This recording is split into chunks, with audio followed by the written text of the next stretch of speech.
Tassa bhagavato arahato samma sambuddhassa. Namo tassa bhagavato arahato samma sambuddhassa. Namo tassa bhagavato arahato samma sambuddhassa. Selamat malam para upasaka upasika sekalian. Selamat berjumpa dalam kesempatan belajar Dhamma pada malam hari ini.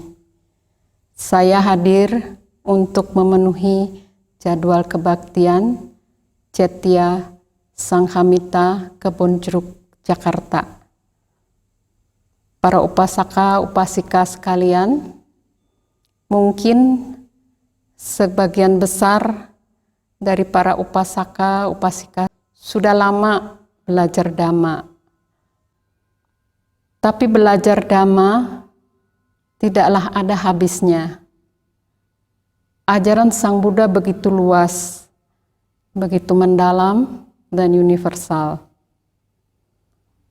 Bagi sebagian orang, hal ini akan menggugahnya untuk terus belajar dan berlatih tanpa henti.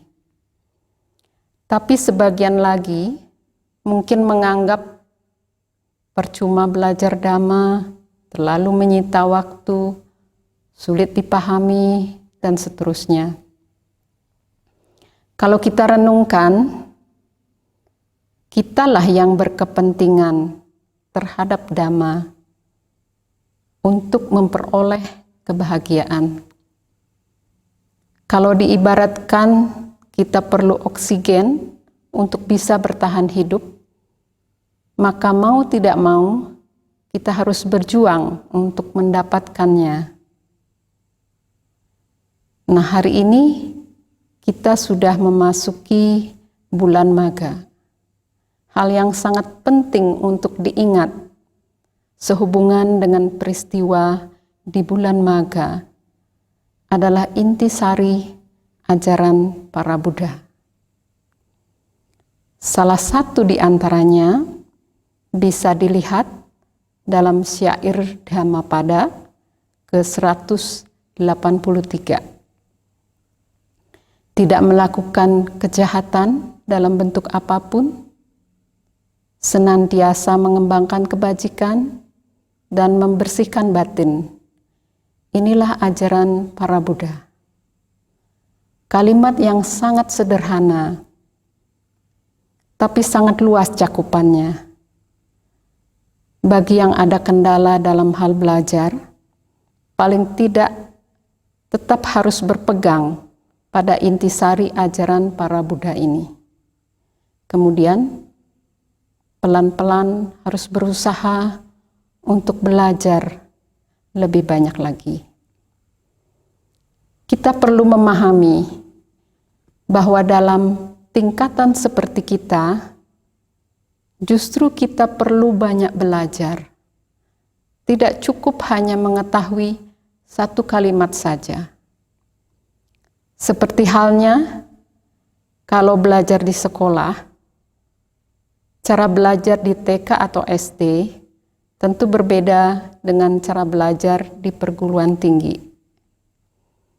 Kalau di perguruan tinggi, dosen hanya memberi tugas, selebihnya mahasiswa sudah tahu apa yang harus dikerjakan. Kalau murid di TK atau SD, harus melalui banyak proses belajar. Begitupun harus banyak berlatih untuk bisa seperti mahasiswa.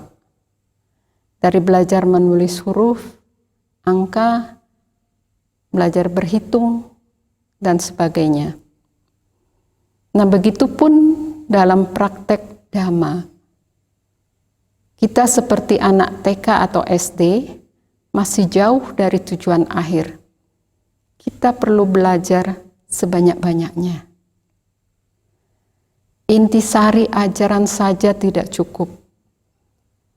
Intisari lebih tepat untuk pegangan dan tolak ukur saja. Apakah kita keluar jalur atau tidak? Apakah sudah menjalankan apa yang harus dijalankan, harus dipelajari, dipraktekkan, ataukah belum? Mari kita lihat ke dalam diri kita masing-masing. Apakah sudah menjalankan intisari ajaran para Buddha ini dengan sempurna?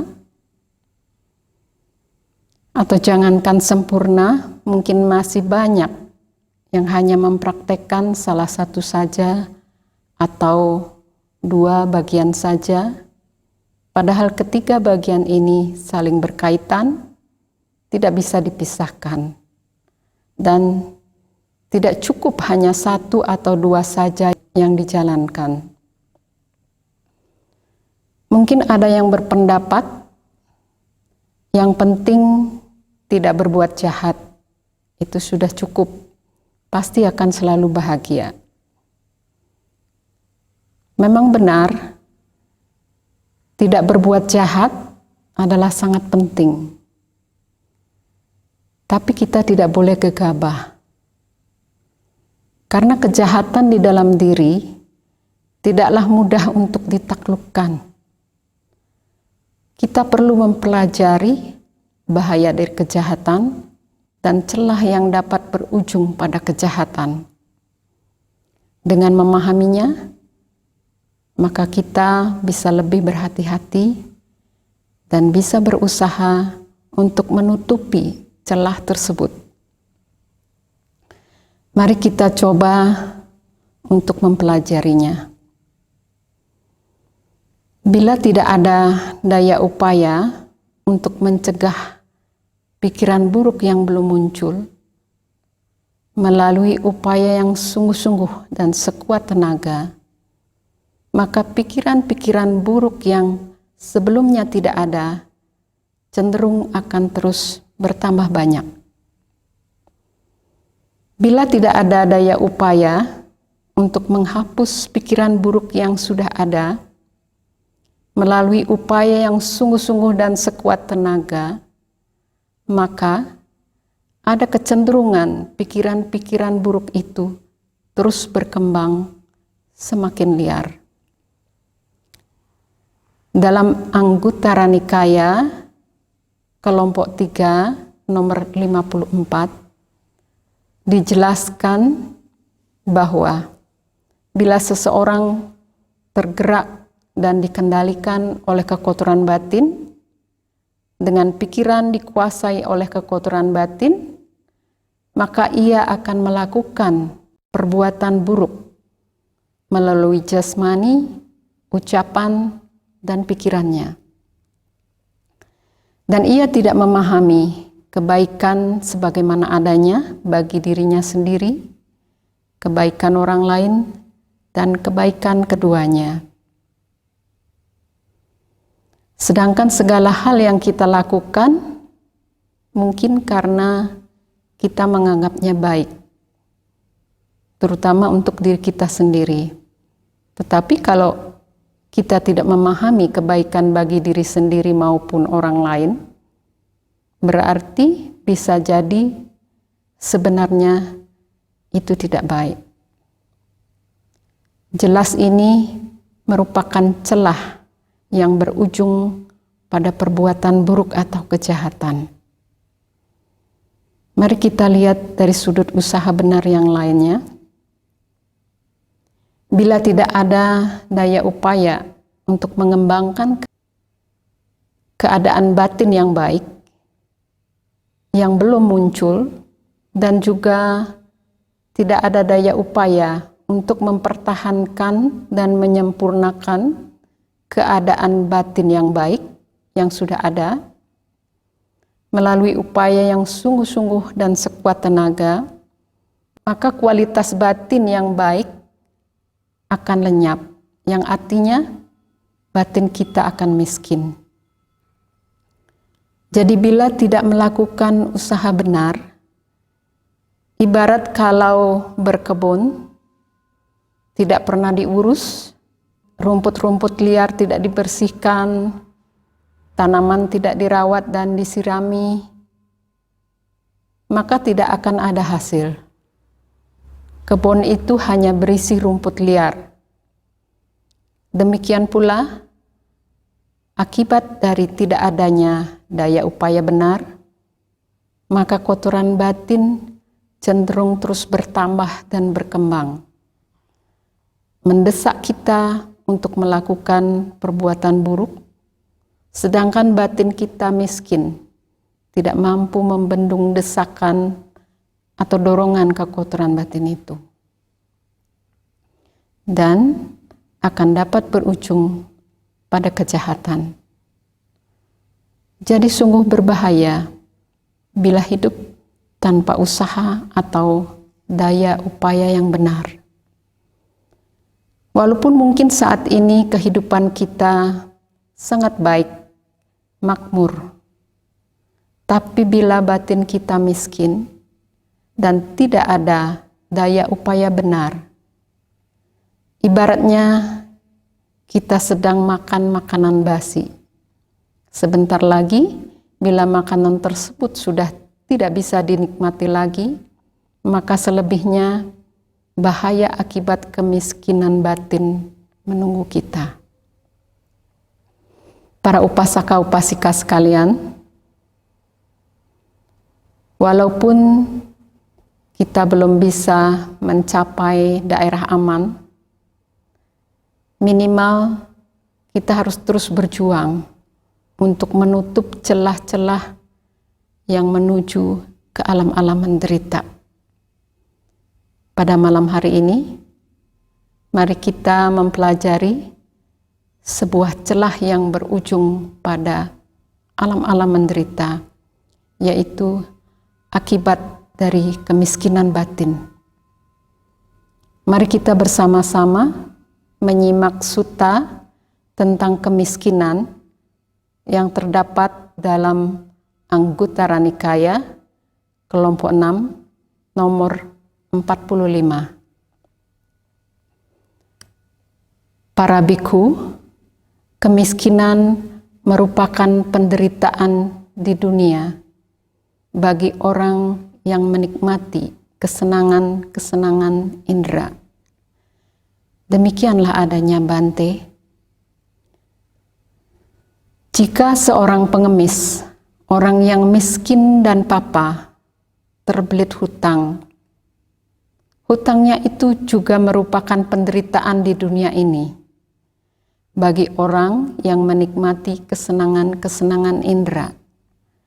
Demikianlah adanya Bante. Dan jika orang miskin itu karena berhutang, berjanji untuk membayar bunga, pembayaran bunga ini juga merupakan penderitaan di dunia ini bagi orang yang menikmati kesenangan-kesenangan indera. Demikianlah adanya Bante. Dan jika orang miskin itu tidak dapat membayar bunga yang sudah jatuh tempo, dan dia ditekan oleh para kreditor, maka tekanan semacam itu juga merupakan penderitaan di dunia ini bagi orang yang menikmati kesenangan-kesenangan indera. Demikianlah adanya Bante. Dan jika karena ditekan, orang miskin itu masih tetap tidak dapat membayar, dan para kreditor terus-menerus mengejarnya, Pengusikan seperti itu juga merupakan penderitaan di dunia ini bagi orang yang menikmati kesenangan-kesenangan indera. Demikianlah adanya Bante. Dan jika karena diusik dan masih tidak dapat membayar, orang yang malang itu dimasukkan ke penjara. Penahanan itu juga merupakan penderitaan di dunia ini bagi orang yang menikmati kesenangan-kesenangan indera. Demikianlah adanya Bante. Jadi, para biku, kemiskinan, hutang, membayar bunga, ditekan, dan diusik oleh para kreditor, serta masuk penjara, semua ini merupakan penderitaan di dunia bagi orang yang menikmati kesenangan-kesenangan indera. Demikianlah adanya Bante. Jika sekarang orang yang miskin, papa, dan melarat karena kurangnya keyakinan, malu atau takut moral, semangat dan kebijaksanaan sehubungan dengan sifat-sifat yang bajik, berperilaku sangat buruk di dalam perbuatan, kata-kata, dan pikiran, dia disebut terlibat hutang. Jika untuk menutupi perilaku buruknya di dalam perbuatan, kata-kata, dan pikiran, kemudian dia menyimpan keinginan-keinginan jahat. Jika dia bernafsu, merencanakan, memilih kata-kata, dan berusaha bertindak dengan cara sedemikian rupa, sehingga tak ada seorang pun yang bisa mengetahui sifatnya, hal ini kusebut sebagai bunganya yang harus dibayar atas hutang-hutang moralnya. Kemudian para biku yang luhur berbicara mengenai dia demikian. Yang mulia biku ini bertindak begini, dia berperilaku begitu. Hal ini kusebut sebagai tekanan pada dirinya. Jika dia pergi ke hutan, kaki pohon, atau tempat yang sunyi, dia dikejar oleh buah-buah pikir yang jahat dan tidak bajik, sehubungan dengan penyesalan. Hal ini kusebut sebagai diusik. Orang yang secara moral miskin, papa, dan melarat, yang memiliki perilaku buruk ini, bersama hancurnya tubuh setelah kematian, pasti akan dilibat ikatan neraka atau ikatan alam binatang.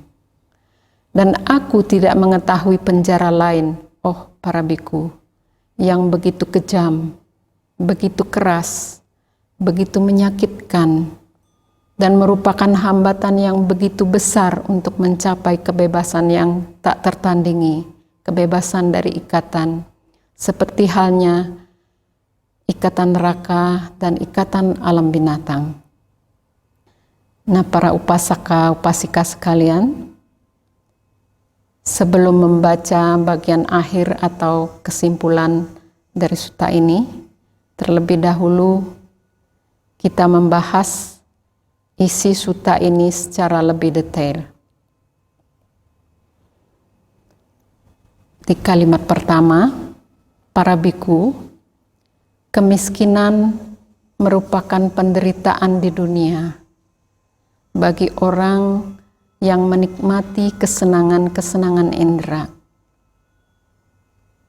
Kita sering mendengar bahwa tidak sedikit orang-orang menderita karena kurang mampu memenuhi kebutuhan hidupnya.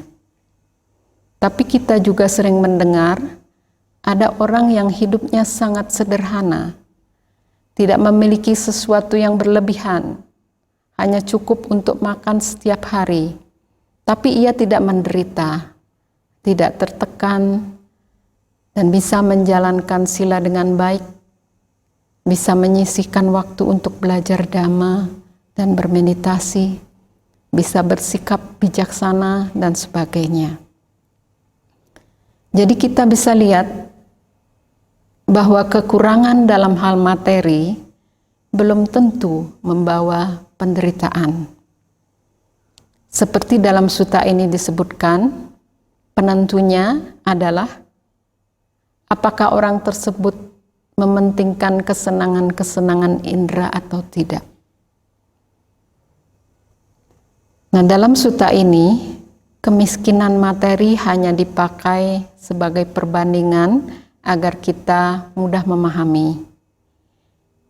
Jadi pada malam hari ini kita tidak akan membahas tentang kemiskinan materi, melainkan hanya akan membahas tentang kemiskinan batin.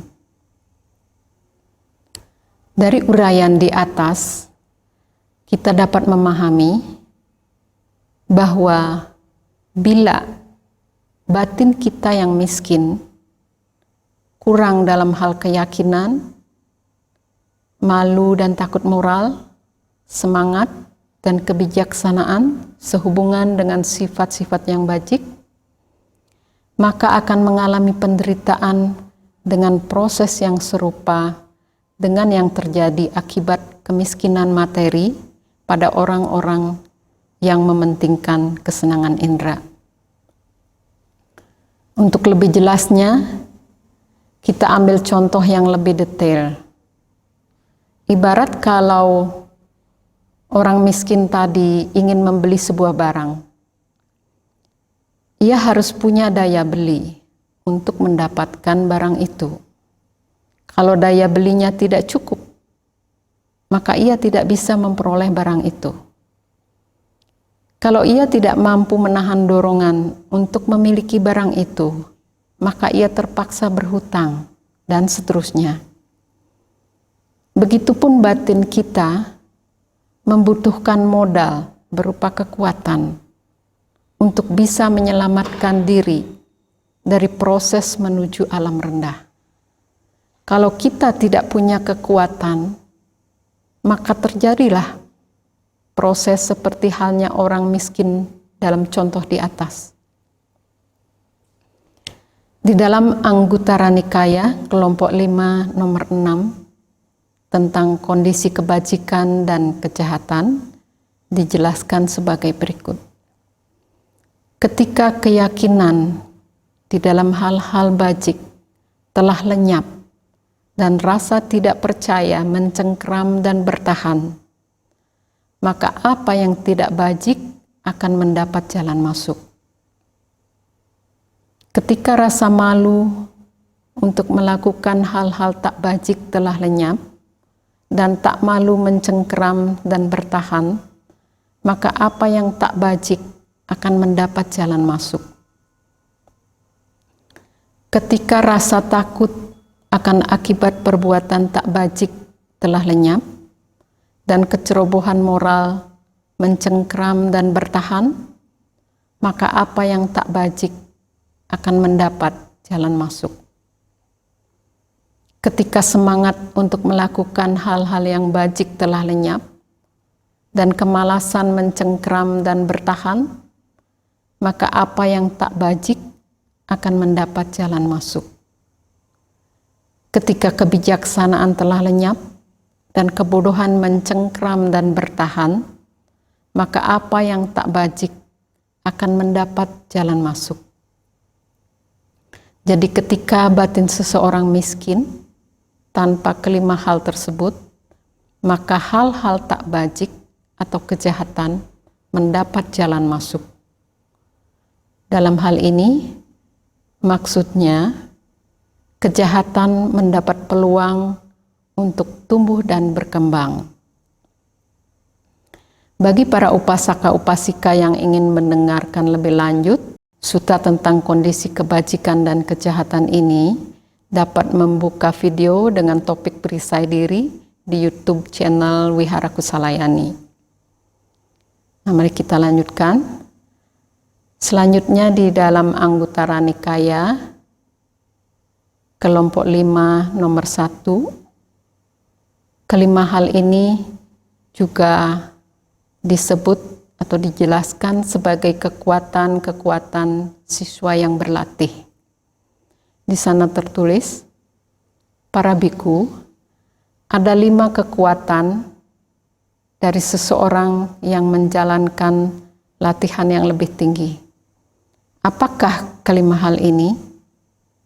Yaitu kekuatan keyakinan, kekuatan rasa malu, dalam hal ini maksudnya malu moral, kekuatan rasa takut atau takut moral, kekuatan kegigihan atau semangat, dan kekuatan kebijaksanaan.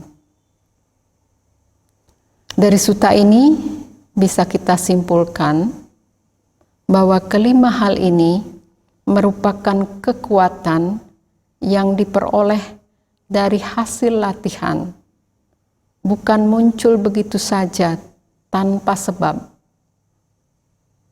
Nah, sekarang mari kita lanjutkan pembahasan tentang akibat kemiskinan batin ini. Di dalam sutta tadi disebutkan bahwa akibat kemiskinan batin, lalu seseorang akan berperilaku sangat buruk di dalam perbuatan, kata-kata, dan pikiran yang bisa dibandingkan dengan terlibat hutang.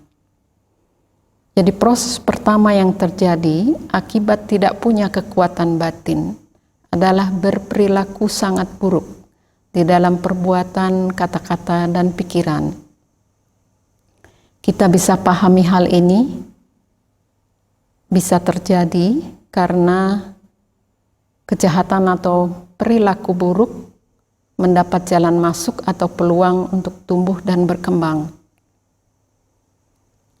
Mari kita pelajari lebih lanjut tentang hal-hal yang berkaitan dengan perilaku buruk atau jahat ini. Di dalam Dhammapada syair ke-66 tertulis, orang bodoh yang dangkal pengetahuannya memperlakukan diri sendiri seperti musuh. Ia melakukan perbuatan jahat yang akan menghasilkan buah yang pahit. Poin yang bisa kita ambil dari syair Dhammapada ini adalah dengan melakukan perbuatan buruk, kita sudah memperlakukan diri ini sebagai musuh, menciptakan buah yang pahit bagi diri sendiri. Kita juga bisa tahu dari syair ini bahwa kalau sampai melakukan perbuatan buruk, artinya kita masih bodoh atau tidak punya kekuatan kebijaksanaan, walaupun mungkin kita sudah banyak belajar. Selanjutnya mari kita lihat syair Dhammapada yang ke-121. Jangan meremehkan kejahatan walaupun kecil dengan berkata, perbuatan jahat ini tidak akan membawa akibat. Bagaikan sebuah tempayan akan terisi penuh oleh air yang dijatuhkan setetes demi setetes, demikian pula orang bodoh sedikit demi sedikit memenuhi dirinya dengan kejahatan. Jadi kembali ditegaskan di dalam syair ini, apabila kita masih punya kebodohan batin atau tidak punya kekuatan kebijaksanaan, maka kita mungkin akan meremehkan perbuatan buruk yang kita anggap kecil. Kemudian pelan-pelan perbuatan itu menjadi kebiasaan, sehingga terbentuklah karakter buruk. Kalau sudah menjadi karakter buruk, kita lebih sulit lagi untuk melihatnya sebagai sesuatu yang buruk. Dan pada akhirnya kita akan dipenuhi oleh perbuatan buruk atau jahat. Sedangkan di dalam Dhammapada syair ke-116 juga disebutkan, Bergegaslah berbuat kebajikan dan kendalikan pikiranmu dari kejahatan. Barang siapa lamban berbuat bajik, maka pikirannya akan senang dalam kejahatan. Bila pikiran sudah senang dalam kejahatan, sungguh sulit untuk mengatasi kekuatan kejahatan tersebut.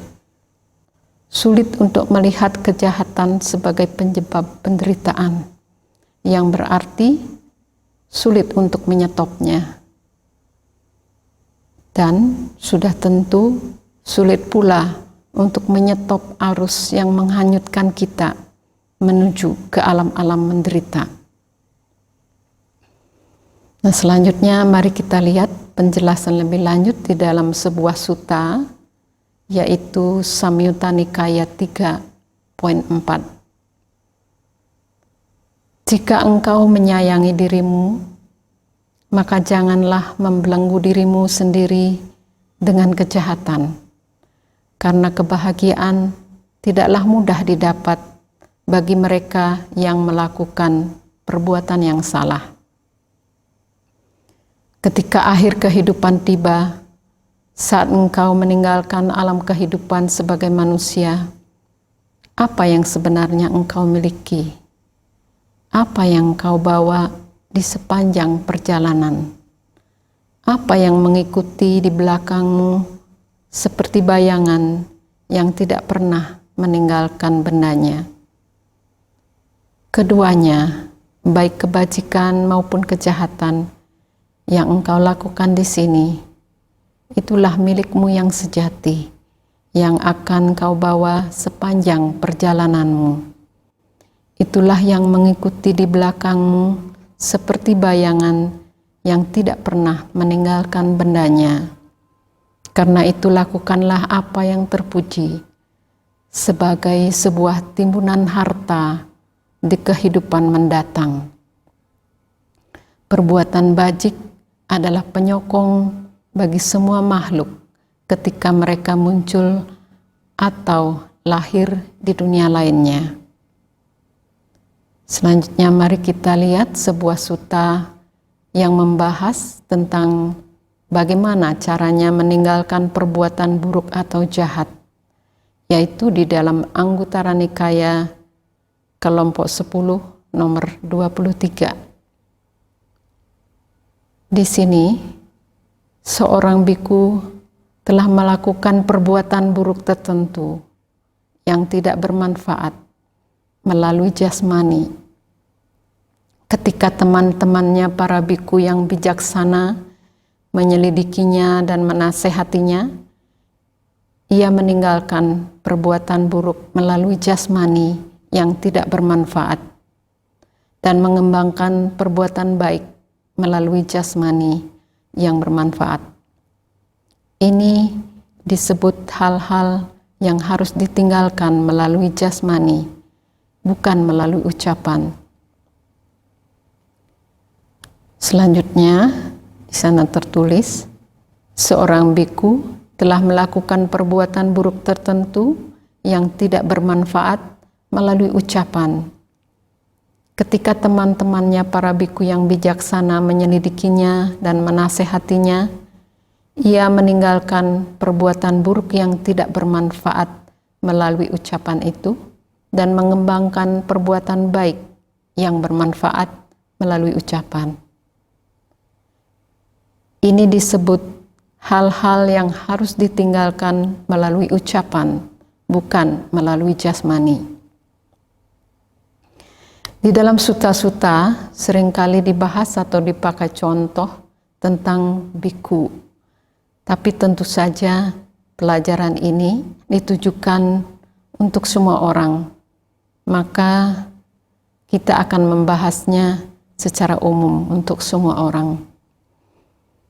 Nah, para upasaka-upasika sekalian, kita tahu bahwa semua makhluk terdiri dari batin dan jasmani.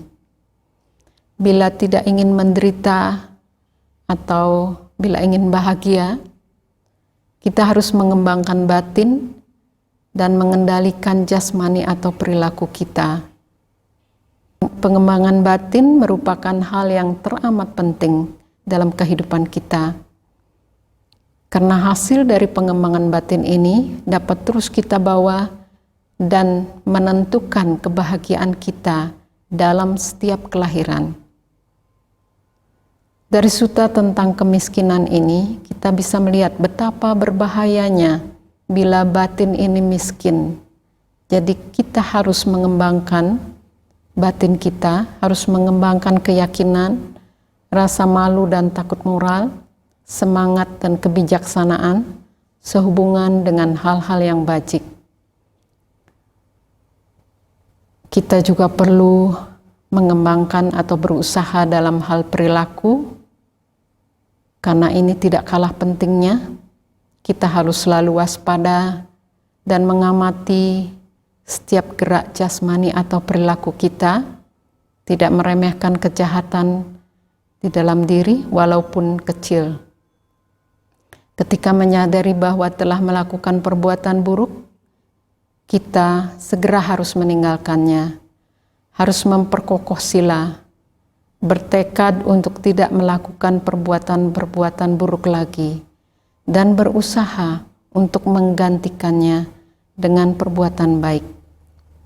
Apabila semua hal ini tidak dilakukan, maka perbuatan buruk tentunya akan terus berlanjut.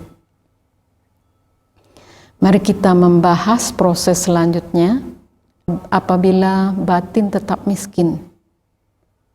Jika untuk menutupi perilaku buruknya di dalam perbuatan, kata-kata, dan pikiran, kemudian dia menyimpan keinginan-keinginan jahat. Jika dia bernafsu, merencanakan, memilih kata-kata, dan berusaha bertindak dengan cara sedemikian rupa sehingga tidak ada seorang pun yang bisa mengetahui sifatnya, hal ini bisa dibandingkan dengan bunga yang harus dibayar atas hutang-hutang moralnya. Keinginan jahat terhadap diri sendiri maupun orang lain sangat sulit untuk dikenali, apalagi dilenyapkan. Apabila kita mempunyai keinginan jahat, artinya kita lagi menjerumuskan diri sendiri semakin dalam. Bila segala daya upaya ditujukan untuk menyembunyikan hal-hal yang tidak baik, apalagi merencanakan hal-hal yang tidak baik untuk diri sendiri, maka kekuatan untuk melenyapkan hal-hal yang tidak baik sudah tentu akan semakin melemah.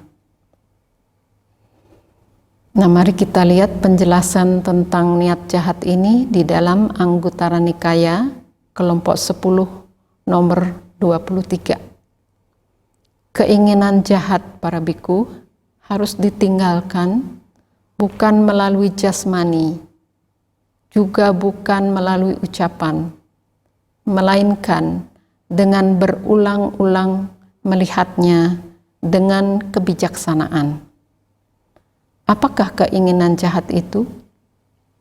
Di sini seseorang yang tanpa keyakinan menginginkan, semoga mereka mengenalku sebagai orang yang memiliki keyakinan. Seseorang yang tidak bermoral menginginkan, semoga mereka mengenalku sebagai orang yang bermoral. Seseorang yang sedikit belajar menginginkan, semoga mereka mengenalku sebagai orang yang terpelajar, dan seterusnya. Ini disebut keinginan jahat. Dari sutta ini bisa dipahami bahwa jika seseorang tidak memiliki kekuatan kebijaksanaan dan kekuatan untuk melihat ke dalam batin, maka niat jahat akan menguasainya dan terus berlanjut.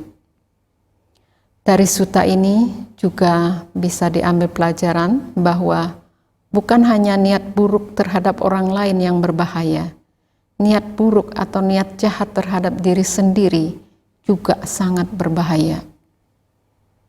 Nah, mari kita lanjutkan lagi membahas sutta tentang kemiskinan.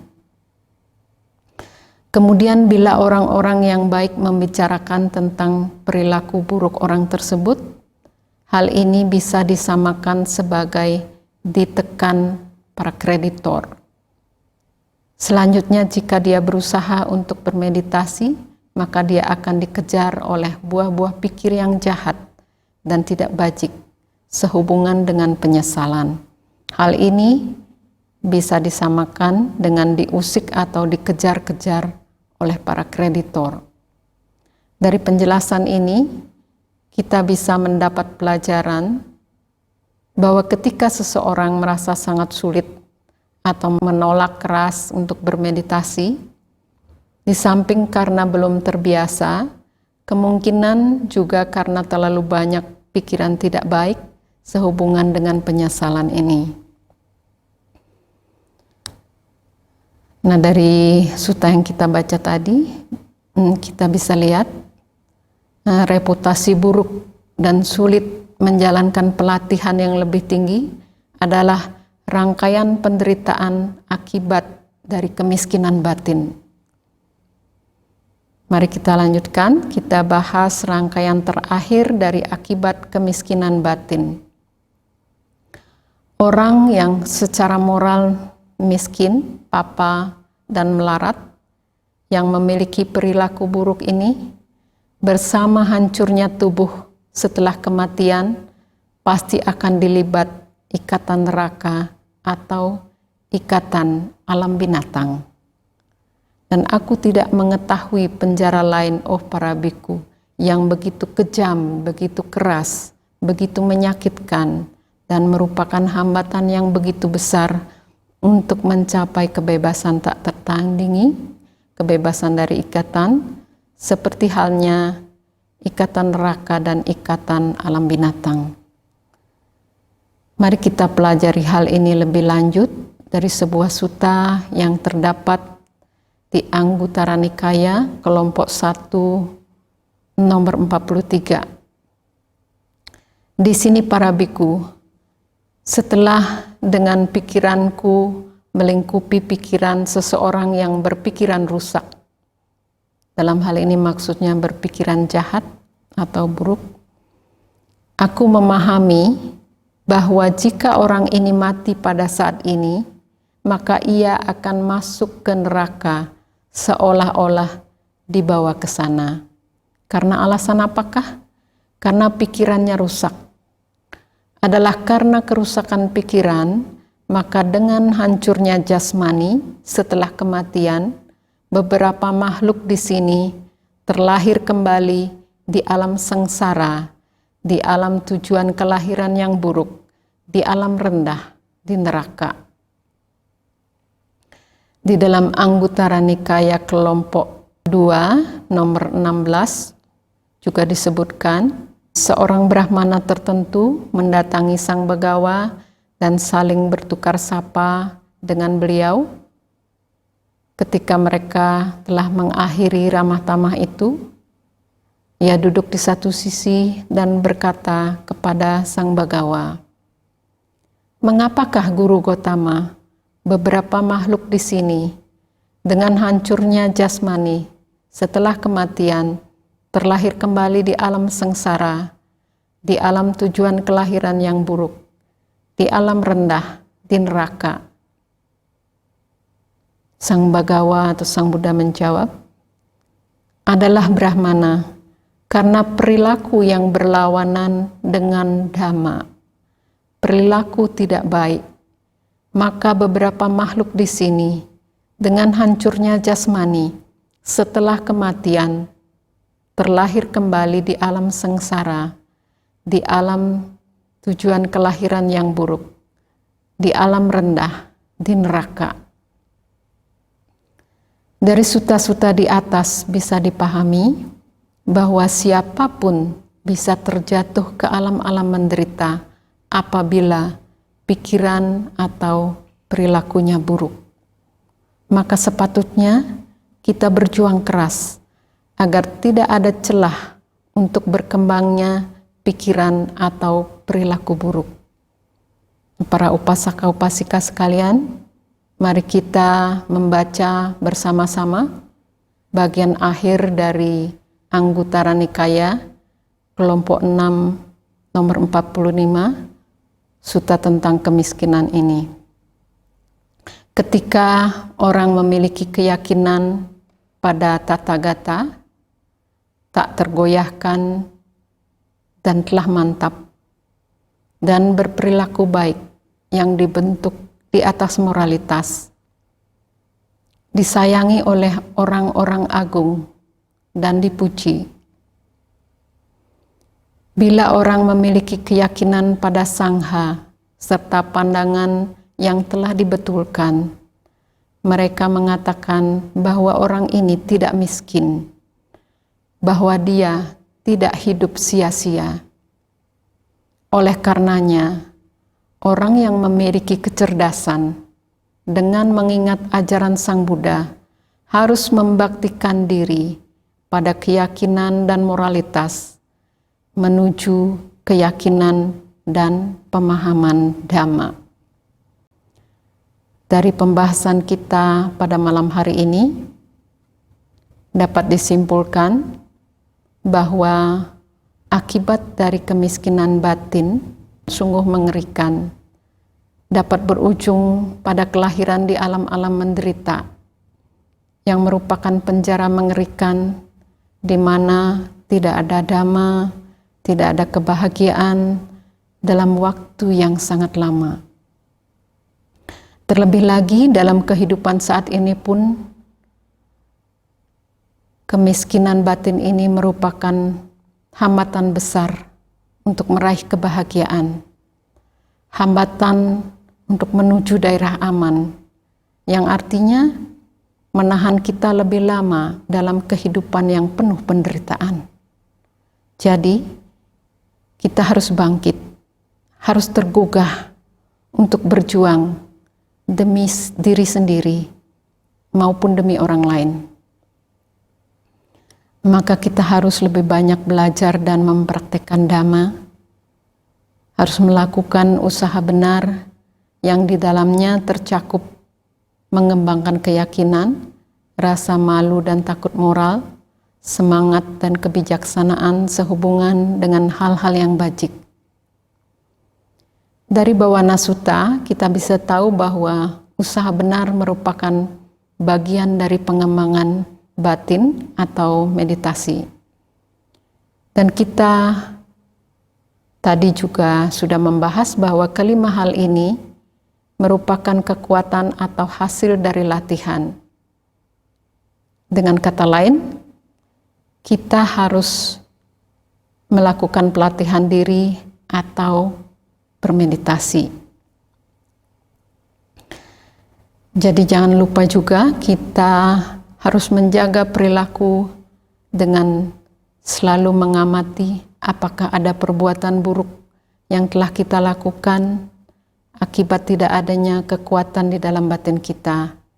Apabila ada, kita harus berusaha keras untuk meninggalkannya, bertekad untuk tidak melakukan perbuatan-perbuatan buruk lagi, atau mengokohkan moral atau sila kita, dan menggantikannya dengan perbuatan baik.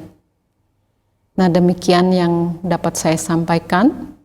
Semoga dengan mempelajari akibat dari kemiskinan batin ini, kita menjadi tergugah untuk berjuang dengan sungguh-sungguh, minimal agar tidak sampai terhanyut ke alam-alam menderita. Demikian pula, semoga setelah tergugah untuk melakukan pengembangan batin, dapat membawa kemajuan yang pesat menuju daerah aman, bahkan terus maju sampai merealisasi tujuan tertinggi Nibbana. Seperti kita ketahui, kejahatan juga merupakan penyebab kekacauan dan berbagai penderitaan bagi banyak orang. Nah, semoga dengan usaha kita untuk mengatasi kejahatan di dalam diri masing-masing ini dapat membawa manfaat bagi banyak orang. Dan semoga semua makhluk juga turut merasakan manfaat atau kebahagiaannya Sabe sata bawantu sukitata. Sadu, sadu, sadu.